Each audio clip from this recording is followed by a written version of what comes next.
이고니온 선교라고 하는 주제로 여러분과 함께 하나님의 말씀 나누기 원합니다. 바울의 1차 전도 여행은 C자 형식으로 진행이 됐다고 그랬죠. 그래서 안디옥에서 실루기아 항을 거쳐서 구브로 섬을 전도하고 그 다음에 버가로 가서 안디옥으로 올라간 다음에 안디옥에서 이고니온에서 루스드라, 더베 이렇게 선교를 하고 다시 역순으로 시리아 안디옥으로 돌아오는 그런 순서로 진행이 됐다고 그랬죠. 그래서 안디옥에서 이제 성공적으로 복음을 전하고 나서 많은 열매를 보았지만 안디옥에서 반대하는 유대인들과 또 유력한 자들의 핍박에 못 이겨서 이제 쫓겨나야 되는 이런 상황에 봉착을 하게 되죠. 그래서 그 다음 선교지로 선택한 곳이 바로 이고니온입니다. 자, 1절에 보시면 이에 이고니온에서 두 사도가 함께 유대인의 회당에 들어가 말하니 유대와 헬라의 허다한 무리가 믿더라 이렇게 되어 있습니다.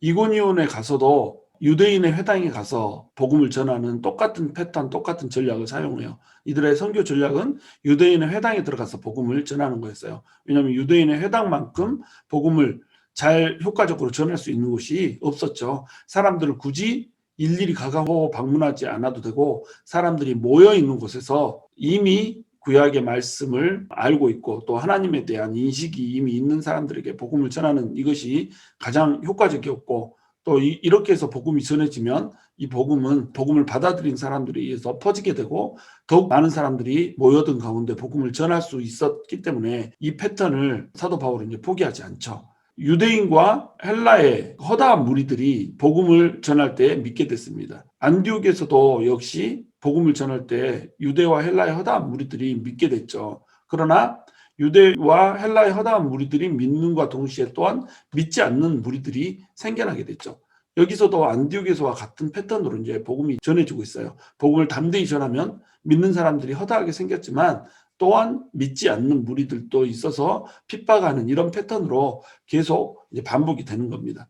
같은 패턴으로 복음을 전하고 또 같은 패턴에 믿지 않는 사람들의 반대, 핍박 이런 것들이 임하는 것을 볼 수가 있다는 거예요. 2절에 보시면 그러나 순종하지 아니하는 유대인들이 이방인의 마음을 선동하여 형제들에게 악감을 품게 하거늘 이렇게 나와 있죠.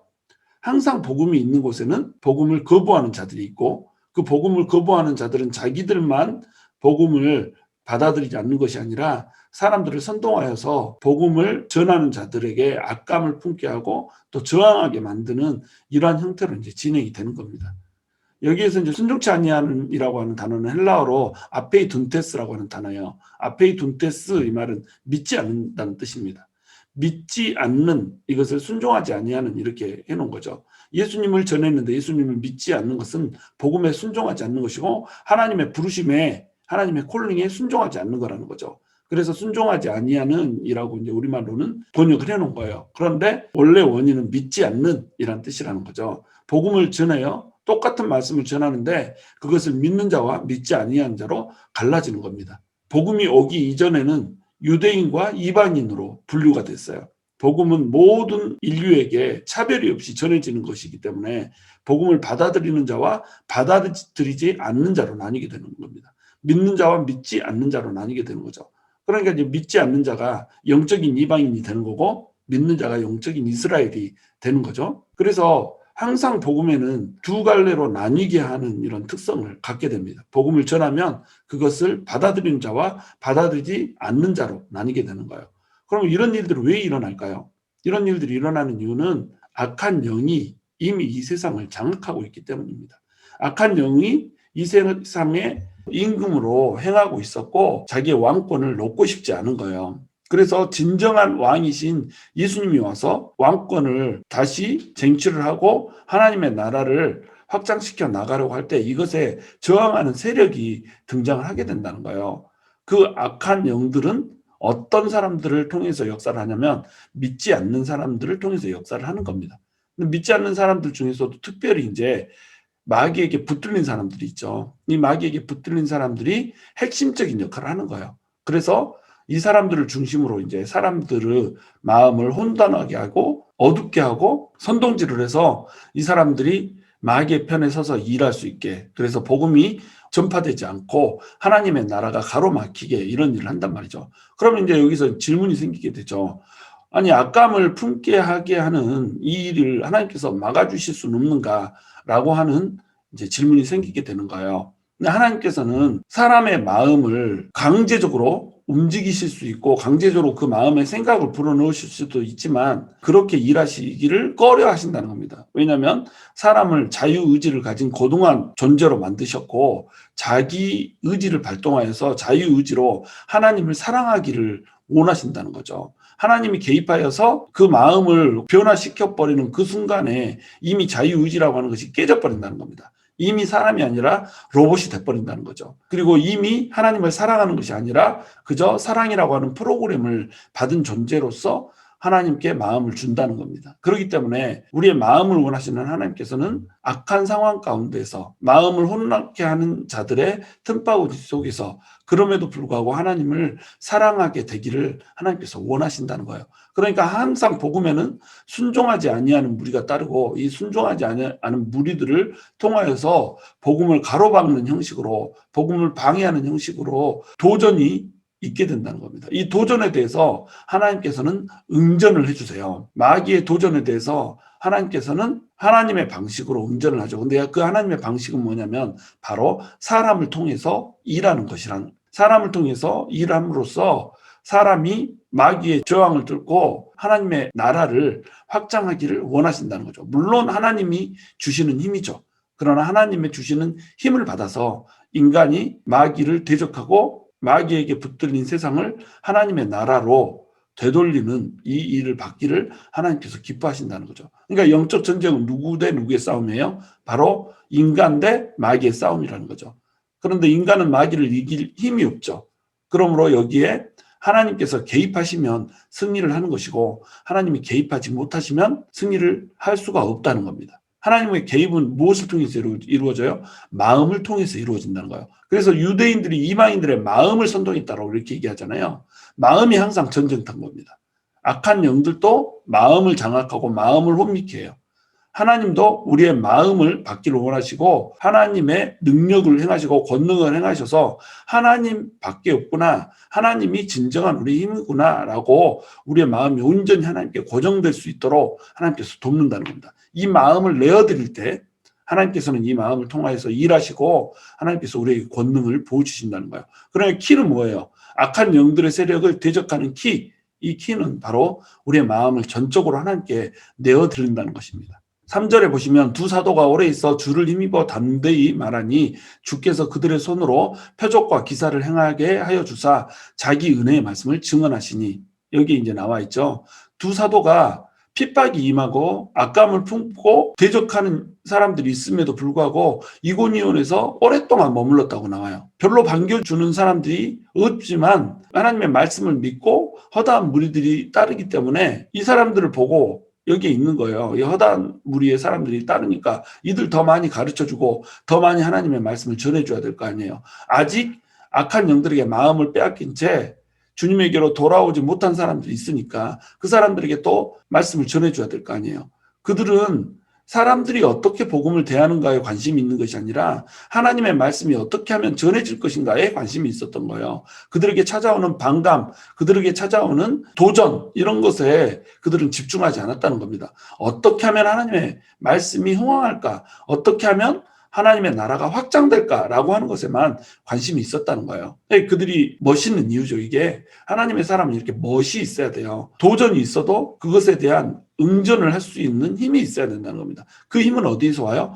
주를 힘입어, 이렇게 나오죠. 주님에게서 온다는 겁니다. 주를 힘입어 담대히 말했어요. 그랬더니 주님께서 그들의 손으로 표적과 기사를 행하게 하여 주사, 하나님께서 그들의 손을 통해서 표적과 기사를 일으킨다는 겁니다. 사람이 하나님의 방식이라는 거예요. 영적 전쟁에 있어서 사람의 손으로 표적과 기사를 행하게 하여 주셔서 사람의 손으로 악한 영들의 괴계를 깨뚫고 이기게 하신다는 겁니다. 하나님께 온전히 마음을 내어드리고 하나님이 그토록 원하시는 영혼들을 위하여서 그리고 하나님의 나라를 위하여서 도전이 있어도 굴하지 않는 이 마음으로 하나님의 표적과 기사가 우리를 통해서 드러날 수 있게 하는 하나님의 전사가 돼야 된다는 겁니다. 하나님의 말씀은 곧 능력이란 말이죠. 이 능력이 나타나야 된다는 거예요. 말씀이 말씀돼야 된다는 거죠. 이 말씀이 표적과 기사를 통하여서 행해져야 하나님의 말씀이 흥황할 수가 있는 거죠. 하나님의 말씀이 말씀될 수가 있다는 겁니다. 4절, 그 시내에 무리가 나뉘어 유대인을 따르는 자도 있고 두 사도를 따르는 자도 있는지라. 자, 표적과 기사가 임했어요. 하나님께서 일하시는 놀라운 능력들, 권능들이 나타나요. 아마도 병든 자가 치유를 받고 귀신들이 떠나게 되는 그러한 표적과 기사를 베풀었겠죠. 이러한 일들을 베풀어서 하나님이 분명히 계시고 하나님의 악한 영들을 쫓아내고 있다라고 하는 것을 보여주고 있음에도 불구하고 무리가 둘로 나뉜다는 거예요. 표적과 기사를 보고 사람들이 전부 하나님 일하시네 이러고 돌아오지 않는다는 겁니다. 유대인들을 따르는 자들도 있고 두 사도를 따르는 자들도 있다라는 거예요. 여러분, 우리가 복음을 전할 때 복음을 기꺼이 받아들이는 사람도 있고 받아들이지 못하는 사람도 있어요. 원래 원리가 그렇게 돼 있는 겁니다.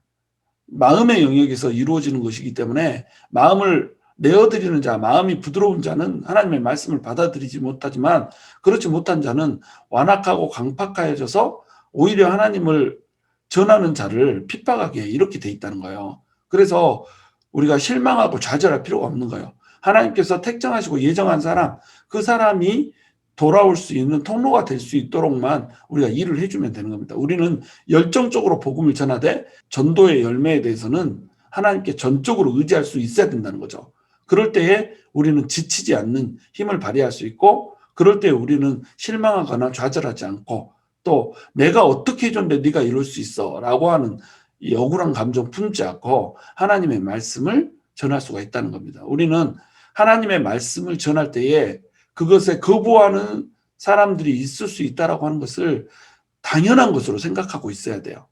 오히려 믿는 사람보다 믿지 않는 사람들이 더 많을 수도 있다라고 하는 사실을 우리가 인식을 늘 하고 있어야 된다는 겁니다. 저도 많은 사람들을 전도하려고 또 많은 사람에게 복음을 전하려고 애를 쓰고 노력을 했지만, 복음을 전하고 또 애를 쓰고 있게 하면 시간을 두고 그 사람에게 복음을 전할 수 있는 상황이 그렇게 많이 열리지가 않아요. 계속 시간을 두고 복음을 전할 수 있기만 하면 그 사람은 언젠가는 변화되는 것을 보았어요. 그러나 복음을 받아들이지 못한 사람은 애초에 막 툭툭 끊어버리거든요. 그리고 복음을 전하는 것, 이것으로 인해서 나를 외면하기도 하고 또한 은혜를 악으로 갚기도 하고 이렇게 되더라는 겁니다. 이것을 우리가 기대하고 있어야지 상처받지 않고 복음을 끝까지 전할 수가 있다는 거예요. 복음을 전한다는 것은 그리스도의 남은 고난을 우리의 몸에 채우는 겁니다. 하나님의 일이 그렇게 쉬운 게 아니에요. 하나님의 일을 우리 하고 싶어요. 우리 헌신하고 싶어요. 이렇게 쉽게 말하잖아요. 하나님의 일을 하려고 생각하면 하나님의 일 안에는 항상 고난이 따른다라고 하는 것, 항상 이 손해가 임한다라고 하는 것, 이것을 우리가 인식을 해야 된다는 거예요. 자, 5절에 보시면 이방인과 유대인과 그 관리들이 두 사도를 모욕하며 돌로 치려고 달려드니 이렇게 나오고 있죠. 자, 돌로 치려고 달려든단 말이에요. 하나님의 말씀을 전하는데 어떻게 돌로 치려고 달려드는 일을 하나님께서 허락하시냔 말이죠. 이방인과 유대인과 그 관리들이 다 힘을 합해가지고 두 사도들을 모욕해요. 어떻게 하나님의 말씀을 전하는 사람을 모욕하도록 하나님이 놔두시냔 말이죠. 그런데 하나님께서는 이 상황이 있도록 놔두신다는 거예요. 신앙은 분투입니다. 전도는 나를 하나님께 온전히 드리는 투쟁이란 말이죠. 그리고 또한 전도하는 것은 그리스도의 남은 고난을 내 몸에, 내 육신에 채우는 거란 말이죠. 예수님의 그 고난에 동참하는 거란 말이죠. 또한 복음을 전하는 것은 해산하는 고통을 수반하는 거란 말이죠. 해산하는 고통, 인간에게 있어서 가장 큰 고통 중에 하나라고 그러잖아요. 아이를 낳는 고통. 그런데 복음을 전하는 것은 한 생명을 잉태하는 일이잖아요. 한 생명을 잉태하는 일인데 숭풍숭풍 잘 나오게 이렇게 되지만은 않는다는 거죠. 항상 고통이 따르고 손해를 봐야 된다는 거예요. 우리가 복음을 전하고 손해를 보면 그 손해는 반드시 하나님께서 더 배로 갚아주신다, 10배로 갚아주신다, 막 이렇게 해서 복음을 전하게 이렇게 우리가 말씀을 들어왔잖아요. 물론 뭐 그것이 일상적인 원리예요. 하나님께서는 하나님 일 하시는 사람에게 항상 더 큰 걸로 주기 원하세요. 하나님이 살아 역사하시는 것을 보여주기 원하세요. 그러나 우리가 하나님의 일을 하면서 손해를 받고 그 손해에 대해서 하나님께서 주시는 보상, 이것을 생각하면서 하나님의 일을 하면 안 된다는 거죠. 우리가 하나님을 위해서 손해를 보는 것, 이것을 응당한 것으로 여겨야 된단 말이에요. 하나님의 일을 하면 손해를 보게 돼 있어요. 예를 들어서 가난한 자들을 위해서 우리가 섬긴다. 가난한 자들을 위해서, 홈리스들을 위해서 우리가 섬긴다. 이러면 홈리스들에게 뭘 줘야 돼요? 우리 가진 물질을 줘야 되잖아요. 우리 가진 시간을 줘서 봉사하고 헌신해야 될 거 아니에요. 그런데 그분들이 아이고 고맙습니다. 땡큐, 갓블레스유 막 이러면서 받는 건 아니란 말이에요. 뭐 이딴 걸 가져왔냐? 또 좀 더 좋은 건 없냐? 밀려들어서 서로 막 가지려고 쟁탈해 가려고 하고 막 이러는 사람들이 많잖아요. 그리고 왜 빨리 안 주냐? 꼭 이렇게 말씀 전하고 나서 줘야 되냐? 막 이런 식으로 한단 말이에요. 모욕하기도 하고 위협하기도 하고 이런 일들이 일어난단 말이에요. 도와주러 갔는데, 복음을 전해주러 갔는데, 생명을 전달하러 갔는데 이런 일이 벌어진단 말이에요. 왜? 예수님께서 똑같이 행하셨잖아요. 사람들의 마음은 그만큼 완악하고 그만큼 자기에게 베풀어주는 은혜가 무엇인지를 모른다는 겁니다. 예수님을 받아들이기 전에는 은혜가 무엇인지를 몰라요.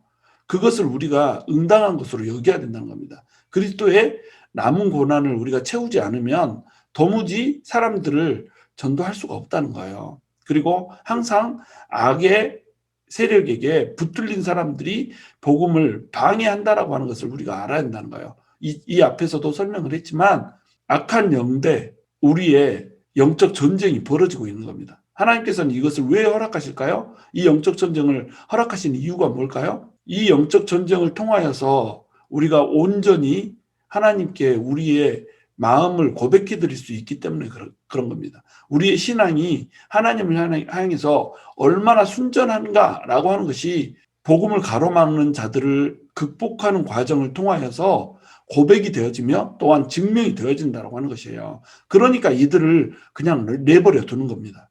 악한 일들을 하며 모욕하며 돌로 치려고 하는 자들을 내버려 두시는 이유, 우리의 신앙이 불순물이 없이 정금처럼 주님 앞에 나아오는 것, 이것을 하나님께서는 보기 원하신다는 거예요. 그리고 또한 이 모욕하고 돌로 치려고 하는 사람들 편에서는 끝까지 주님께서 오래 참으면서 이들의 마음이 하나님께로 돌이켜 주기를 기다리는 시간이라는 거예요. 이 시간이 없었다라고 한다면 돌로 치고 또 모욕하고 잡아들이고 이런 일을 하나님께서 바로바로 해결을 해버리기 위해서 이런 사람들을 막 죽여서 없애버린다. 이렇게 한다면 사도 바울이 있었겠어요? 사도 바울은 절대로 하나님께로 돌아올 수 없었겠죠. 그러나 하나님께서 오래 참으시고 또 하나님께서 구원의 길을 늘상 열어주시기 때문에 사도 바울처럼 예수님께로 돌아오는 자들이 있게 된다는 겁니다. 그래서 이 두 가지 이유로 모욕하는 자들, 돌로 치려고 하는 자들, 거역하는 자들을 위해서 또한 그것을 모욕을 받고 돌로 침을 받는 우리들의 순전한 신앙을 위해서 양쪽 측면 모두를 위해서 하나님께서는 영적 전쟁을 허락하시고 이것을 뚫고 하나님 앞에로 달려나오는 그 아름다운 신앙, 멋진 신앙을 하나님께서 보기 원하신다는 거예요. 그래서 로마서 10장 13절에서 15절에서는 이렇게 얘기합니다. 누구든지 주의 이름을 부르는 자는 구원을 얻으리라. 이게 복음이에요. 누구든지 예수님의 이름을 부르는 자는 구원을 얻습니다. 그런데 주의 이름을 부르는 자는 구원을 얻는다라고 하는 사실을 사람들이 어떻게 돼요? 어떻게 알아요? 어떻게 이 주님의 이름을 부르는 자는 구원을 얻으리라는 말씀을 믿고 주님의 이름을 부릅니까? 누군가는 전해줄 거 아니에요. 전해줘야 될 거 아니에요. 그러니까 그런즉 저희가 믿지 아니하는 일을 어찌 부르리요? 듣지도 못한 일을 어찌 믿으리요? 전파하는 자가 없이 어찌 들으리요? 보내심을 받지 아니하였으면 어찌 전파하리요? 기록된 바 아름답도다. 좋은 소식을 전하는 자들의 발이여 함과 같으니라. 여러분, 아름다운 소식, 좋은 소식, 이 소식을 전하는 자들은 그 발이 아름답다는 겁니다. 세상에서 가장 아름다운 발, 이 발은 바로 좋은 소식을 전하는, 복음을 전하는 발이라는 거예요. 복음을 전하기 위해서는 우리가 보내심을 받아야 돼요. 보내심을 받지 않는 사람은 복음을 전할 수가 없습니다. 복음을 전하는 자가 없으면 들을 수가 없어요. 듣지 않으면 그 누구도 믿을 수가 없어요. 믿지 않으면 그 누구도 믿지 않은 자를 부를 수가 없어요. 그래서 주님의 이름을 부를 수가 없어요. 주님의 이름을 부르지 못하면 구원을 얻을 수가 없는 겁니다. 그러니까 복음을 전하는 자들의 발이 없으면 구원을 얻는 자는 있을 수가 없다는 거예요. 그런데 좋은 소식을 전하는 자들의 이 발이 아름다운 이유가 뭐예요? 고난을 뚫거든요. 모욕을 뚫거든요. 돌로 치는 그 상황을 뚫어버리거든요. 그리고 그 틈을 비집고 모욕과 핍박과 기근과 적신과 위험과 칼이 오는 그 상황을 뚫고 달려가서 복음을 전하는 발이기 때문에 이 발이 아름다운 발이라는 겁니다. 그래서 세상에서 가장 아름다운 발은 좋은 소식을 전하는 자들의 발이라는 거예요. 고린도전서 1장 21절에서도 이렇게 얘기합니다. 하나님의 지혜에 있어서는 이 세상이 자기 지혜로 하나님을 알지 못하는 거로 하나님께서 전도에 미련한 것으로 믿는 자들을 구원하시기를 기뻐하셨다. 전도를 미련한 것이라고 표현하고 있어요. 전도한다는 것은 미련한 것입니다. 왜 미련한 것이냐면 복음을 전하면서 모욕당하잖아요. 돌로 맞잖아요. 그런데 그들에게 같이 맞대항해서 돌을 집어던지고 막 이러는 게 아니라 돌에 맞아서 피 흘리는 거 닦아내면서 주님을 믿어야 됩니다. 이러고 있단 말이죠. 얼마나 미련해요. 이 전도에 미련한 것으로 하나님께서는 믿는 자들을 구원하기를 기뻐하신다는 겁니다. 그럼에도 불구하고 믿는 자들, 늘상 핍박과 고난이 있음에도 불구하고 믿는 자들, 이렇게 믿는 자들을 하나님께서 기뻐하신다는 거예요. 왜냐하면 이것이 진짜 믿음이기 때문에. 진짜 믿음은요, 순적한 가운데, 형통한 가운데 믿는 게 진짜 믿음이 아니에요. 진짜 믿음은 방해가 있고 늘상 넘어져야 되고 늘상 지쳐야 되고 늘상 힘들어야 되는 이 상황을 뚫고 믿어버리는 이 믿음이 진짜 믿음인 거예요. 그러니까 믿음의 전사, 믿음의 군사 그러죠. 전쟁이 없는데 무슨 군사예요? 전쟁이 없는데 무슨 전사예요? 전사는 전쟁이 있을 때 필요한 사람입니다. 영웅은요, 시대를 만나야지 영웅이 되는 거예요. 이순신 장군 불세출의 영웅이잖아요. 우리나라에서 지금도 가장 추앙받는 영웅이잖아요. 일본군이 임진왜란 일으키지 않았으면 그 영웅 묻혀서 지냈을 거예요. 그러니까 영웅이라고 하는 것이 시대를 만나야지 탄생되듯이 신앙의 전사들, 믿음의 군사들 역시 반대가 있어야, 모욕하는 자가 있어야, 돌로 치려고 하는 자가 있어야, 마귀의 악한 괴계가 있고 도전이 있어야 그것에 응전하면서 전사가 세워지고 전사가 드러나는 겁니다. 우리는 영적 전쟁을 하면서 하나님의 복음을 전하는 하나님의 군사요 정병이라고 하는 사실, 이 사실을 잊어서는 안 된다는 거예요. 그러니까 전도에 미련한 것으로 하나님 나라를 위해서 우리가 돌진할 수 있어야 된다고 하는 겁니다. 여러분 앞에 있는 고난을 두려워하지 마세요. 여러분 앞에 펼쳐진 장애물들을 여러분 원망하고 불평하지 마세요. 이러한 것들이 펼쳐져 있는 것으로 인해서 내가 하나님의 전사로 세워지고 있다라고 하는 거, 이것을 여러분 인식하셔야 돼요. 그러므로 문제가 있고 장애가 있으면 전투력이 막 올라와야 되는 겁니다. 그래, 이거 뚫어버려야지. 이거 뚫고 내가 나가서 하나님에 대한 순수한 나의 이 마음, 하나님을 그럼에도 불구하고 사랑하는 나의 마음, 이 마음이 하나님 앞에서 빛나게 해야지. 이렇게 막 전투력이 끌어올라야 된단 말이에요. 근데 막 문제가 생기면 막 징징 짜면서 하나님 이 문제는 왜 주셨어요? 난 너무 힘들어요. 이러고 있으면 이게 어디 전사예요? 베이비지. 베이비 이러고 있으면 안 된다는 거죠. 나가서 싸우는 전사가 돼야 되죠. 그 어떠한 어려움도 뚫어내는 멋진 전사가 될 수 있어야 그것이 하나님께서 구원하시기를 기뻐하는 그런 일들이 벌어지게 할 수가 있다는 겁니다. 그들이 알고 도망하여 루가오니아의 두 성 루스드라와 더베와 그 근방으로 가서 거기서 복음을 전하니라. 이고니온에서도 안디옥에서와 마찬가지로 돌로 치려고 하는 사람들이 있었고 핍박하는 사람들이 있어요. 그러니까 이제 이곳을 떠날 수밖에 없죠. 오랫동안 머물면서 이제 이미 복음을 전하고 받아들일 사람들은 받아들였어요. 그래서 이제 루스드라와 더베 지역으로 떠나게 되는 겁니다. 거기서 또한 복음을 전하게 되는 거예요. 이 사람들을 봐보세요. 안디옥에서 엄청난 핍박이 있었죠. 버가에서부터 안디옥까지 넘어가는데 그 산을 넘다가 거의 죽을 뻔하잖아요. 이 험준한 산을 넘고 안디옥에서 핍박을 당하고 또 이고니온에 가서 또 돌로 쳐서 죽임을 당할 위기에 처하고 이랬는데 이들이 집으로 돌아오지 않아요. 이들에게 복음을 전했다고 해서 그 어떠한 유익도 없어요. 그런데 이들이 계속 루스드라, 더베로 진행을 하면서 뻔한 길을 가고 있단 말이에요. 뻔한 길. 복음을 전해봤자 나에게 돌아오는 유익은 없고 돌에 맞아서 죽을 수도 있다는 위험만 있는 이 길을, 위험한 길을 이들은 걷는 겁니다. 왜? 하나님을 사랑하니까. 하나님이 진짜로 자기들의 주인이라고 생각하니까 이렇게 행하는 거예요. 우리 예수님을 주님이라고 부르잖아요. 하나님 주님이라고 부르잖아요. 근데 우리 하나님께 뭐라고 그래요? 하나님 이거 주세요. 하나님 저거 주세요. 주님이라고 하는데 맨날 달래요. 주님인데 달라는 것밖에 없어. 그러면 하나님이 주인이 아니죠. 사실 하나님을 종으로 부리고 있는 거죠. 마술 램프 속에 있는 지니처럼 뭐 손 램프 한번 비비면 딱 나와서 뭐 줄까 그러면 소원 3가지 말하고 소원을 말해봐 그러면 내 소원 말하고 이러면 들어주고 하나님은 이런 식으로 우리가 생각한단 말이에요. 그러나 하나님은 이런 분이 아니란 말이죠. 우리의 모든 열정을 드리고 우리의 모든 어려움을 고난을 뚫고라도 하나님께 우리의 사랑이 고백되게 하고 하나님께 우리의 사랑이 증명되게 하는 확증되게 하는 이러한 삶을 우리가 살아야 된다는 겁니다. 왜? 하나님께서 십자가상에서 우리를 향한 하나님의 사랑을 확증해 주셔버렸잖아요. 그러면 하나님께서도 우리를 통해서 사랑을 받기 원하시는데 우리도 하나님을 향한 우리의 사랑을 확증해야 될 거 아니에요.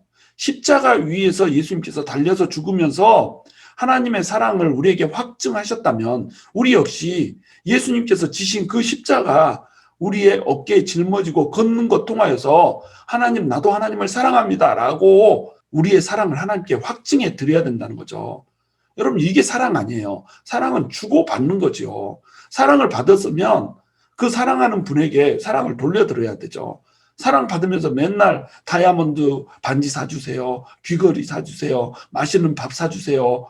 돈 쓰게 용돈 좀 주세요. 그 용돈 받아가지고 내 가고 싶은 곳 가서 당신 말고 다른 남자 만나고 다닐래요. 이러면 이게 사랑인가요? 우리가 이러고 있단 말이죠. 하나님에게 사랑받는다고 하면서 하나님에게 돈 받아내고 하나님에게 힘 받아내가지고 이 힘과 이 돈과 이 재능 가지고 세상 나가서 세상에 내가 탐하는 것, 내가 욕심내는 것 이것들과 바람 피우면서 이렇게 살아가고 있잖아요. 그게 어디 사랑인가요?